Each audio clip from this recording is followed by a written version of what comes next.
सर्वोत्कृष्ट सर्वोपरि जो स्थान है ये ब्रज धाम इसलिए माना गया है, वेद वाणी है कि भगवान श्री कृष्ण ही परम दिव्याति दिव्य ही नहीं, इससे बड़ा तत्व कोई हुआ ही नहीं। दंडकारण्य के ऋषि साधना कर रहे थे, साक्षात प्रभु राम ने कृपा की और दर्शन दे दिया। अब वो दिव्याति दिव्य बनाने के लिए गोपी देह की अनिवार्यता, और यशोदा की सखियां बूढ़ी माताएं उनको भी प्रेमदान मिला था। समस्त अवतारों में सबसे बड़ा अवतार तो कृष्ण का ही हुआ है, इतिहास साक्षी है। समस्त धामों में सर्वोपरि स्थान वृंदावन का है।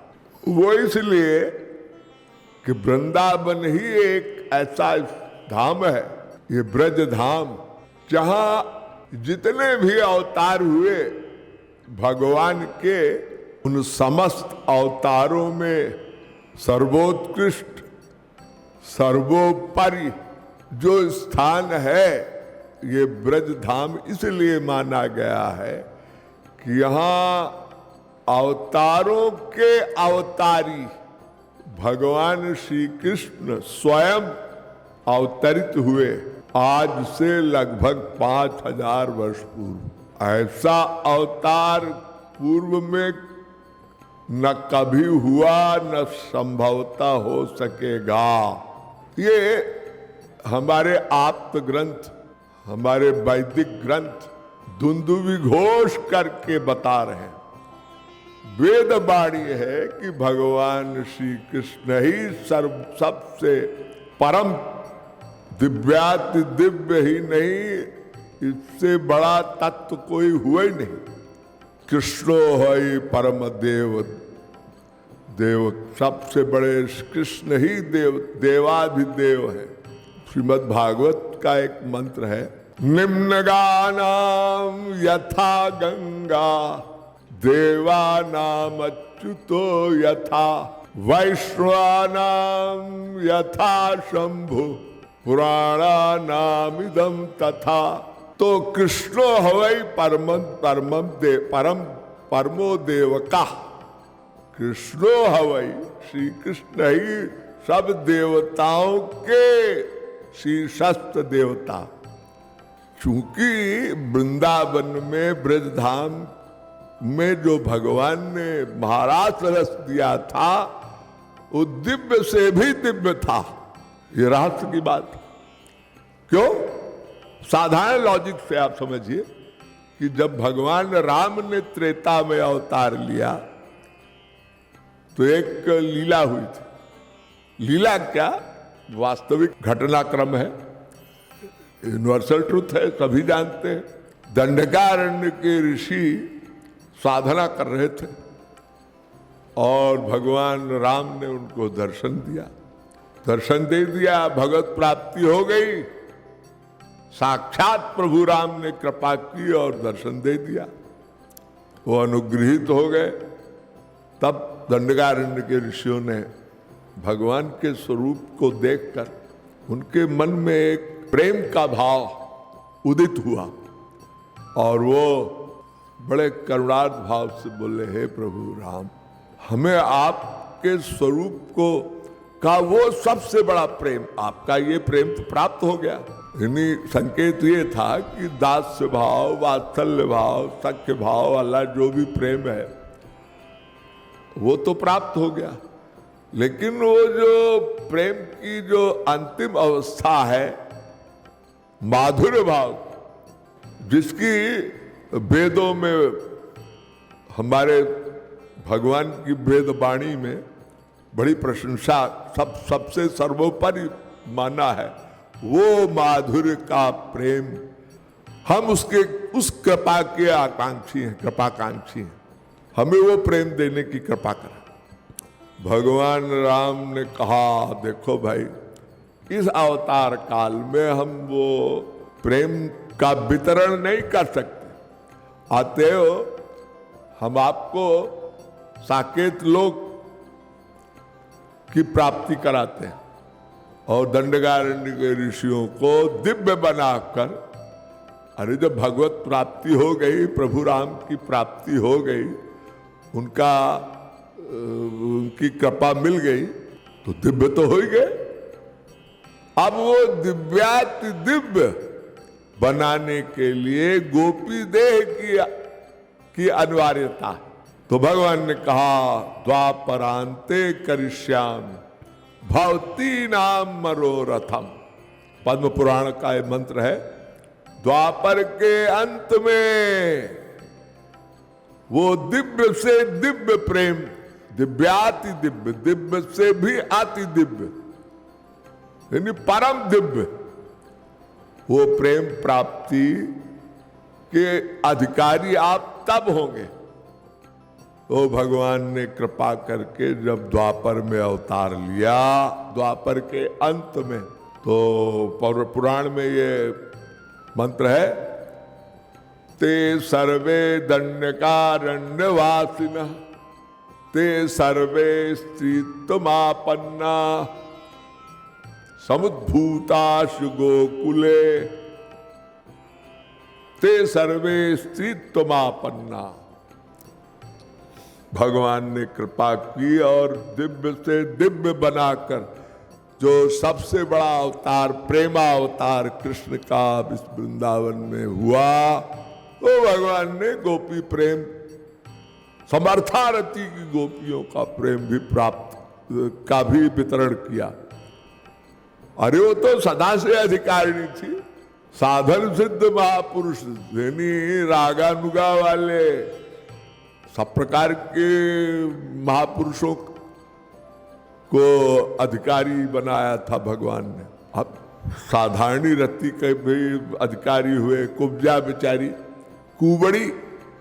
कुब्जा कुबड़ी मथुरा में साधारणी रति, और ये जो समंजसा रति की, ये भी माधुर्य भाव से में थी। भगवान की जो 16,108 पत्नियां, स्त्रियां, या जो भी कह लीजिए, और तो और इस ब्रज में और भी अधिकारी जीव जो गोपियां, युवतियां थी, विवाहिता, कुंवारी, कन्या, और यशोदा की सखियां, बूढ़ी माताएं, उनको भी प्रेम दान मिला था। तो ऐसा दिव्य से दिव्य प्रेम तो न कदाचित हुआ न होगा जो श्री कृष्ण का अवतार इस वृंदावन धाम में हुआ था। इसलिए ये वृंदावन धाम सबसे उत्कृष्ट है। तो भगवान कहते हैं, पद्म पुराण में ही भगवान ने कहा, अहो मधुपुरी धन्या वैकुंठांच गरीयसी। ये मधुपुरी माने माधुर्य की पुरी, माधुर्य भाव वालों की पुरी, मथुरा, वृंदावन। अरे ब्रज मंडल, पूरा ब्रज ये धन्य है, इससे बड़ा कोई धाम नहीं हो सकता। अहो मधुपुरी धन्य, वैकुंठ से भी ऊपर है, यानी साक्षात गोलोक लेकर भगवान वृंदावन धाम में प्रकट हुए थे। अब आप बताइए, ये 4 धाम और ये इतने और जो तीर्थ हैं, वो भगवान श्री कृष्ण के धाम से तो बहुत नीचे हो गए। देखिए, हम यहाँ कोई आलोचना नहीं कर रहे हैं किसी धाम की, कोई बुरा न माने। भगवान के सभी धाम श्रेष्ठ हैं, हम मानते हैं। लेकिन यहाँ जब प्रेम की बात आती है, तो हम सब तो श्री कृष्ण के नित्य दास, प्रेम के ही दास हैं। और गुरु परंपरा में हमारी अनन्य प्रीति श्री कृष्ण से है। तो जो हमारा परम पिता है, वो तो पिता ही है, पिता समान तमाम है, सबका आदर किया जाता है, सबको किसी का तिरस्कार नहीं होता। लेकिन जो अपना परम पिता एक है, उसका प्रेम विशेष होता है। इसी प्रकार जो बात सत्य है वो कही जाएगी। समस्त अवतारों में सबसे बड़ा अवतार तो कृष्ण का ही हुआ है। इतिहास साक्षी है, पुराण, इतिहास, वेद, शास्त्र, इतिहास पुराण आदि वेद शास्त्र विधिम बिना, इनके ही माध्यम से हम किसी धाम की इंपॉर्टेंस जानते हैं। तो वृंदावन धाम की तो महिमा क्या कोई बता ही नहीं सकता, शब्दों से नहीं बता सकता। यहां भगवान श्री कृष्ण ने इतनी लीलाएं की हैं, उन्हीं लीलाओं का स्मरण करके आज बड़े बड़े रसिक, चाहे वो साधन सिद्ध हो चाहे वो नित्य सिद्ध हो, सबने भगवान की भक्ति करके उस परम चरम लक्ष्य को प्राप्त किया, उस आनंद को, दिव्याति दिव्य आनंद को प्राप्त किया। मेरा कहने का भाव है दिव्य आनंद प्राप्त किए समर्थारति के महापुरुष थे ही, लेकिन दिव्याति दिव्य रस तो महारास रस ही था।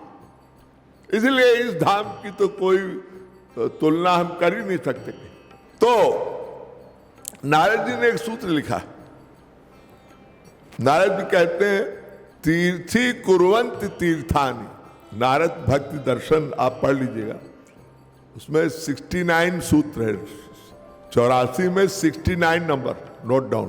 तीर्थी कुर्वन्ति तीर्थानि, इसका सीधा सीधा अर्थ है, नारद जी कह रहे हैं कि देखो भाई श्री भक्त जनों, भगवान के जितने भक्त हैं सुन लो, तीर्थी कुर्वन्ति, भक्ति महापुरुषों और भगवानों की लीलाओं, लीला स्थली के कारण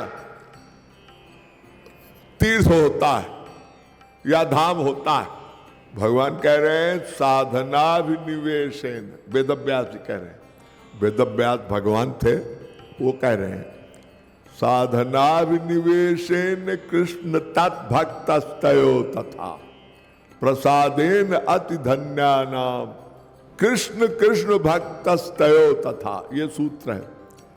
भगवान अवतार काल में प्रेम दान करते हैं, प्रसादेन अति धन्यानाम, प्रसाद माने प्रेम का प्रसाद, कृपा, प्रेम का प्रसाद अवतार में करते हैं।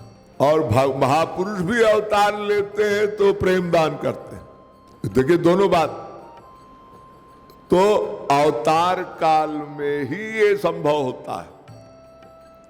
भगवान जब अवतार लेते हैं प्रत्यक्ष, और महापुरुष जब प्रत्यक्ष अवतार लेते हैं तो वो भी लीला करते हैं।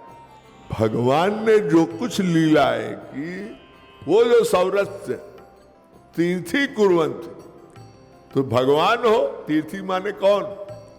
महापुरुष जहां चरण रख दे, भगवान जहां चरण रख दें, और प्रत्यक्ष में जो आते हैं तो वो तो विचित्र विशिष्ट बात। तो तीर्थी कुर्वन्ति तीर्थानि, इसका सीधा सीधा अर्थ है कि अगर पुंडरीक न होते, पुंडरीक जी महाराज, तो पंढरपुर कहाँ होता। इसी प्रकार राजा दशरथ न होते तो अयोध्या कहाँ होती। ऐसे ही वृंदावन है, ये मथुरा है, सूरसेन, वासुदेव, नंद, उपनंद, ये सब यहाँ के राजा थे।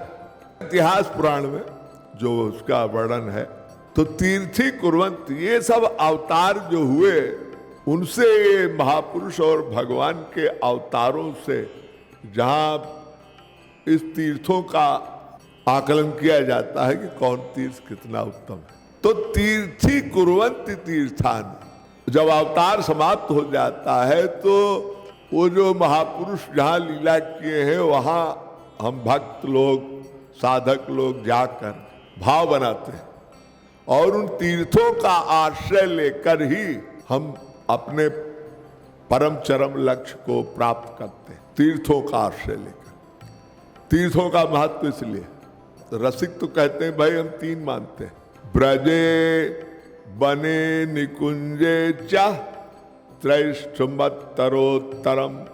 जीव गोस्वामी, रूप गोस्वामी ने स्पष्ट किया है कि अनन्यता की दृष्टि से गीता का जो संदेश है कि हम तीन कृष्ण को मानते हैं, क्योंकि हम गुरु परंपरा में हम केवल ब्रज के कृष्ण, वृंदावन के कृष्ण और निकुंज के कृष्ण, ये तीन का गौरांग महाप्रभु ने आज्ञा दी है इन रसिकों को। अरे हम सब उसी परंपरा में है। ब्रजे बने निकुंजे चा त्रैष्ट, और चौथा कौन हुआ? मथुरा के कृष्ण। द्वारिका के कृष्ण पांचवें और छठे हुए पुरी के।